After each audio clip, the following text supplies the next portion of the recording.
The test is in 4 parts, Part 1, Part 2, Part 3, and Part 4. Now look at Part 1.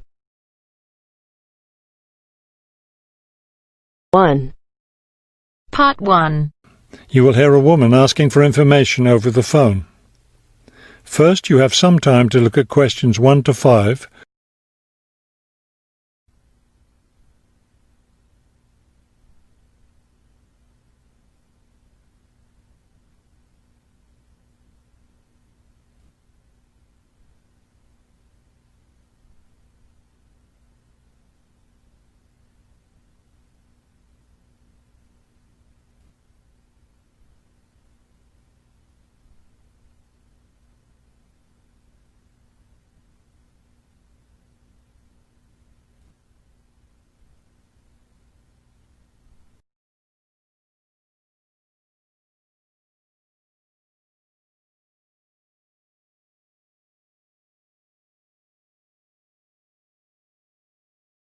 Now we shall begin. You should answer the questions as you listen, because you will not hear the recording a second time. Listen carefully and answer questions 1 to 5. Good afternoon, Plainfield Community Centre. Yes, hi. I'm new in town, and I was curious about the services the community centre has to offer. We offer a variety of recreational activities. What were you interested in particular? Well, everything, I guess. Okay, let's start with kids. I have a teenage son. What activities do you have for teens? Right now, during the school year, we have tutoring sessions for children and teens in all subjects. That would be good. He needs help with algebra. We can certainly help with that.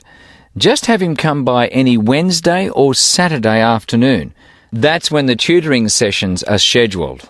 Fantastic! What about sports? Do you have sports activities for teens? We have tennis lessons on Sunday mornings for teens and Sunday afternoon for adults.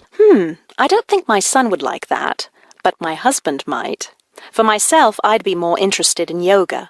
Do you offer yoga classes? We do. Our yoga classes take place on Tuesday and Thursday evenings. We divide it up into several groups, so there's one class for younger children, one for teens, and one for adults. Really? I doubt my husband and son would be interested, but I'd like to sign up for yoga. I also like reading. Do you have any book clubs? We have one just about to start. The first meeting will be next Friday morning. It will focus on early 20th century novels. Too bad it's Friday morning. I think my son would enjoy it, but of course he's in school at that time. Well, actually, that book club is for adults only. We may start one up for teens next summer, but we have nothing for that age group right now. Oh well, I suppose he has enough to keep him busy for now. Now, what about fees? Do these classes and activities cost anything?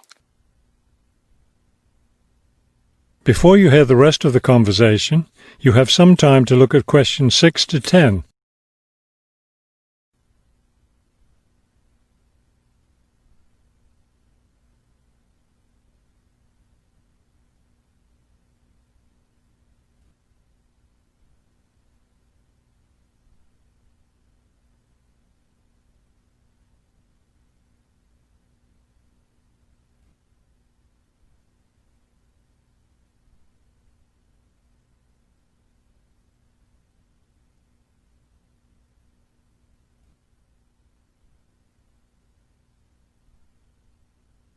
Now listen and answer questions 6 to 10. There's a small charge for non-members for each class. However, they're all free to members. Would you be interested in becoming a member? How much does the membership cost? Not much at all. The yearly fee is $75 for individuals and $225 for families. What do I get with the membership? You get free access to all classes and activities, and you can use our facilities like the tennis court, the exercise room and the meeting room. It's not a bad deal, really. Could you tell me exactly where the centre is located?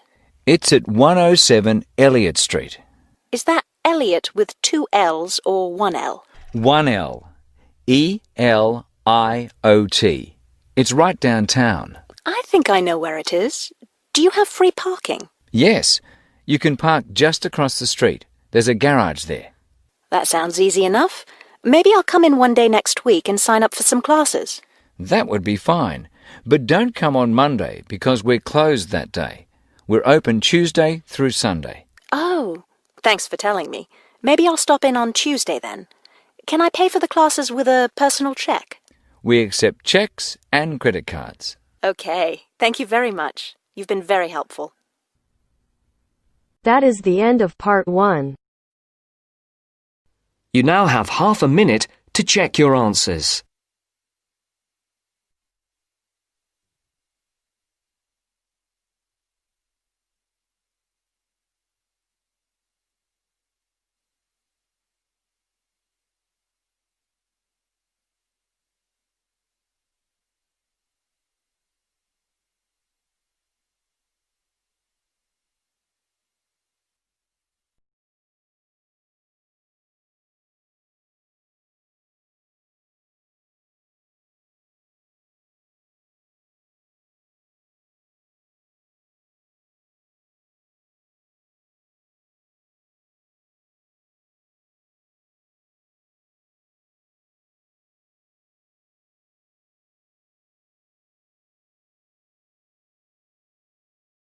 Now turns to part 2. Part 2. You will hear a trainee teacher called Eve talking to her university tutor about her preparations for teaching practice.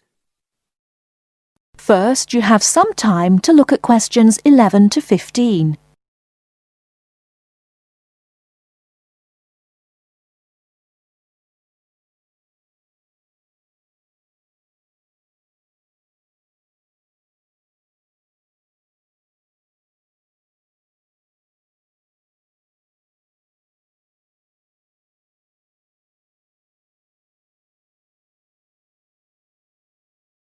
Now, listen carefully and answer questions 11 to 15. Hello, Eve. Come in and sit down. How's it going? Fine, thanks. I'm looking forward to my teaching practice next week. Good. Now, you've got 2 classes, haven't you? Year 3 and Year 6. Have you done your lesson plans? Well, I've decided to take the topic of renewable energy. I haven't done a lesson plan for Year 6 yet, but I thought I'd base their lesson on an example of very simple technology. So I've brought this diagram to show you. I got it from the internet. Let's see. A biogas plant. So this is equipment for producing fuel from organic waste? Yes. The smaller container on the left is where you put the waste you've collected. Right, and from there it's piped into the larger tank. That's right. And that's slurry on the base of the larger tank. Right. And what exactly is slurry? It's a mixture of organic waste and water. So is that pipe at the bottom where the water comes in? Yes, it is. As the slurry mixture digests, it produces gas, and that rises to the top of the dome. Then, when it's needed, it can be piped off for use as fuel in homes or factories. It's very simple. I suppose there's some kind of safety valve to prevent pressure build-up? That's the overflow tank. That container on the right. As the slurry expands, some of it flows into that, and then once some of the gas has been piped off, the slurry level goes down again, and the overflow tank empties again. I see. Well, I think that's suitably simple for the age level it's for. I look forward to seeing the whole lesson plan. Thanks. And can I show you my ideas for the Year 3 lesson? Of course. Let's. Before you hear the rest of the talk, you have some time to look at questions 16 to 20.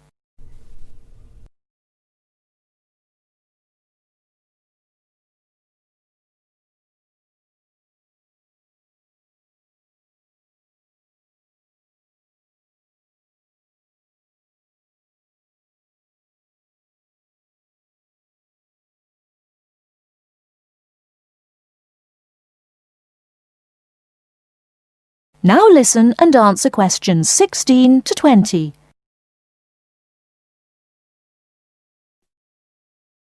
I thought I'd introduce the topic by writing the word energy on the board and reinforcing the spelling and the pronunciation. Then I'll do a little mime, run on the spot or something, to convey the sense. I'd keep it brief at this stage. Yes, I will. Then I'll wipe the word off and write the question, where does energy come from, and see what the pupils come up with. Fine. I'd suggest that you just brainstorm at this stage and don't reject any of their suggestions. Yes, that's what I was going to do. Then I've produced a set of simple statements like, energy makes cars move along the road, and energy makes our bodies grow. There are 8 altogether. Are you going to give them out as a handout or write them up on the board? First, them up on the board, and then I'll read them out loud. And I'll get the pupils to copy them out in their notebooks. I'll also ask them to think up one more similar statement by themselves and add it to the list. Good idea. After that, I thought I'd vary things a bit by sticking some pictures up of things like the sun and plants and food and petrol and a running child. And I'll get the pupils to work out what order the pictures should come in terms of the energy chain. I think that's a very good idea. You could move the pictures around as the pupils give you directions. Yes, I think they'd enjoy that. And to finish off, I've made a gap fill exercise to give out. They'll be doing that individually, and while they're writing, I'll walk round and check their work. Good. And have you worked out the timing of all that? It'll probably take you right through to the end of the lesson. That is the end of part 2. You now have half a minute to check your answers.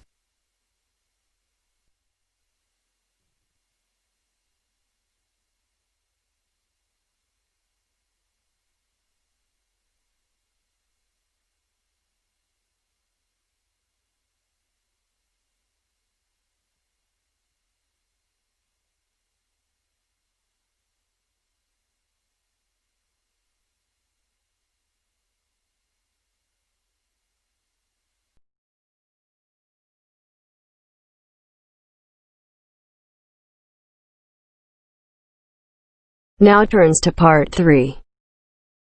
Part 3. First, you have some time to look at questions 21 to 26.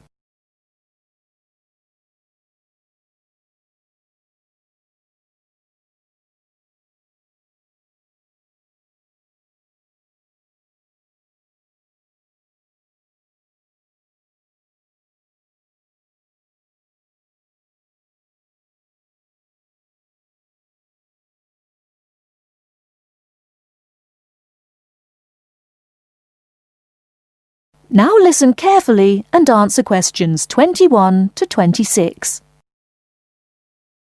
Hello, my name is Emiliano. I am a student here and I'd like to rent a house for 6 months. OK, well you've come to the right place. We specialise in short-term rental. First of all, I would like to get a few details from you. Can you give me your full name, please? Yes, it is Emiliano Nespla. And can you tell me your present address, please? Yes, it's 17 Middleway, Penrose. I'm living with a homestay family at the moment. That's great.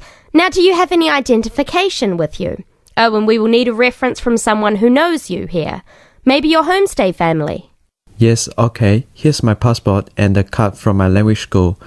My referees can be Mrs. Alice Thompson. She's my homestay mother and she wouldn't mind, I'm sure. You can contact her at the same address as me, of course. OK. If we need to contact you, should we leave a message with your homestay? No, you can speak to me directly. My cell phone number is 021 548 3534. Great. Now, do you have a bank account? You will need to pay your rent by direct debit. You know, it will come out of your account automatically every month. Okay, I don't have my bank account details with me now, but I can get them and bring them back later today. That's fine. Now, can you tell me what kind of house you are looking for? Do you want to rent by yourself? No, I'm looking for a 3-bedroom house. I want to rent with my 2 friends. I will bring them in to see you later today. OK. And what areas are you interested in renting in? Well, here's a map. Can you see my school? I don't have a car, so I need to take some kind of public transport to school, and I don't want to travel for more than 30 minutes each way. Do you think you have anything which is suitable? Yes, we do. Here is a list of available properties. I'll highlight the ones that could be of interest to you. Look at the map and go and have a look at the houses with your friends. Do you have a friend with a car? Yes, I do. Good. So go and look outside the houses. It will give you an idea of what the area is like. But remember, don't go into the garden or knock on the door. If you want to go in and have a look, let me know and we can arrange an appointment. Okay. Can you give me an idea of price? Yes. If you look at the list, you can see the weekly rent written next to the house address. Oh yes, I can see it now. Do I need to pay anything else? Yes, you need to pay a deposit which you will get back when you move out, and you have to pay a non-refundable agent fee which is equivalent to 1 week's rent. You will have to pay your bills when they come in every month too, of course. Okay, well, thank you very much for your help. What time should I come back with my friends and my bank details? How about 2:30 this afternoon? That sounds good. Thank you for your help. I'll see you later. Thanks for coming in. Goodbye.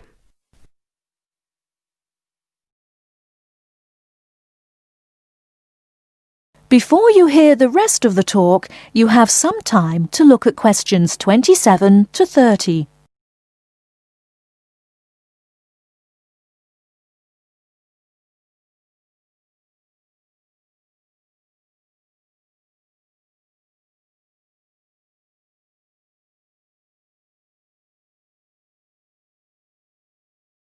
Now listen and answer questions 27 to 30.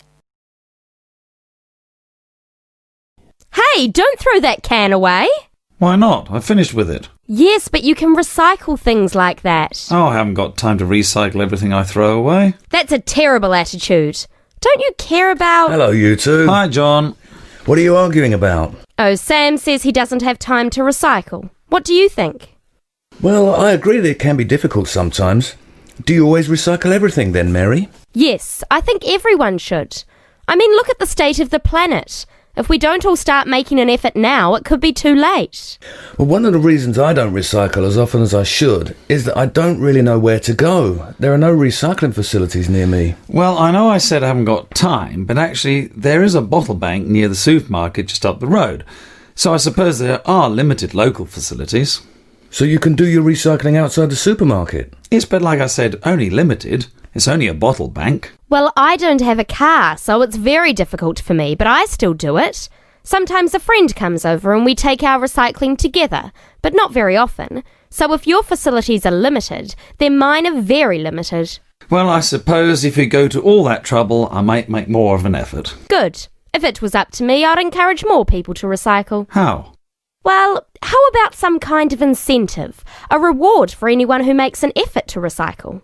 That's a good idea. But if you think everyone should recycle, then why not penalise those who don't recycle instead of giving something to people that do? If there was a fine for anyone caught throwing recyclable materials in the rubbish, people would take more notice. Well, now you're going too far. Do you really want anyone going through your rubbish just to check if you're following the rules? No, I don't think fines are a good idea. Well, I think we should be doing something. Anyway, I have to go. I've got my social science class next. See you later. Yeah, see you later. Bye.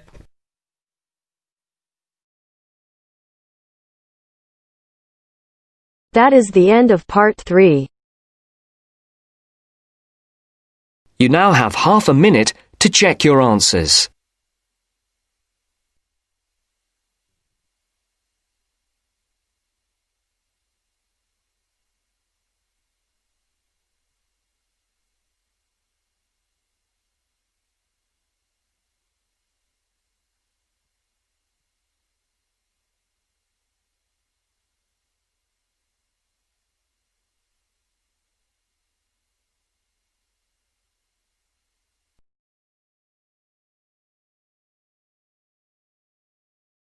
Now turns to part 4. Part 4. You are going to hear a talk on 2 famous American presidents. As you listen, fill the missing information in the notes below. First, you have some time to look at questions 31 to 40.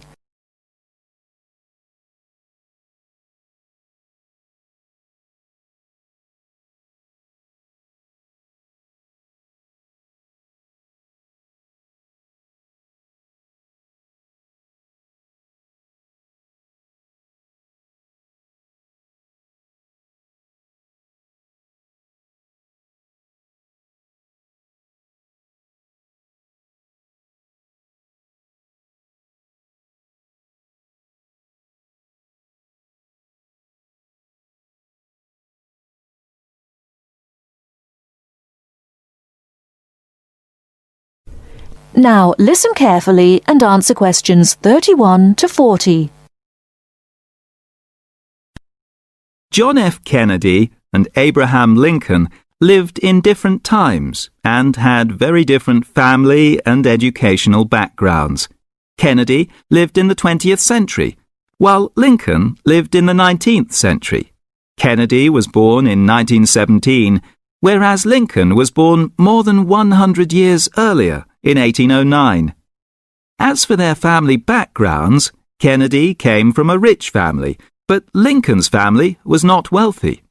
Because Kennedy came from a wealthy family, he was able to attend expensive private schools.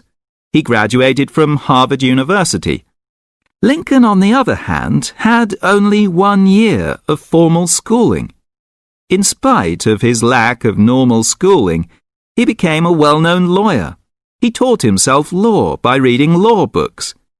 Lincoln was, in other words, a self-educated man. In spite of these differences in Kennedy and Lincoln's backgrounds, some interesting similarities between the two men are evident. In fact, many books have been written about the strange coincidences in the lives of these two men. For example, take their political careers. Lincoln began his political career as a U.S. congressman. Similarly, Kennedy also began his political career as a congressman. Lincoln was elected to the U.S. House of Representatives in 1847. Kennedy was elected to the House in 1947. They went to the Congress just 100 years apart. Another interesting coincidence is that each man was elected President of the United States in a year ending with the number 60. Lincoln was elected President in 1860, and Kennedy was elected in 1960. Furthermore, both men were president during years of civil unrest in the country. Lincoln was president during the American Civil War. During Kennedy's term of office, civil unrest took the form of civil rights demonstrations. Another striking similarity between the two men was that, as you probably know, neither lived to complete his term in office. Lincoln and Kennedy were both assassinated while in office. Kennedy was assassinated in Dallas, Texas, after only 1,000 days in office. Lincoln was assassinated in 1865, a few days after the end of the American Civil War. It's rather curious to note that both presidents were shot while they were sitting next to their wives.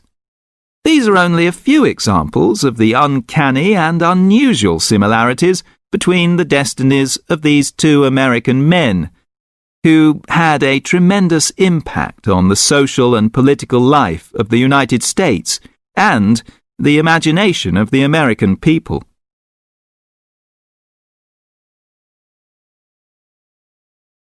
That is the end of part 4. You now have half a minute to check your answers.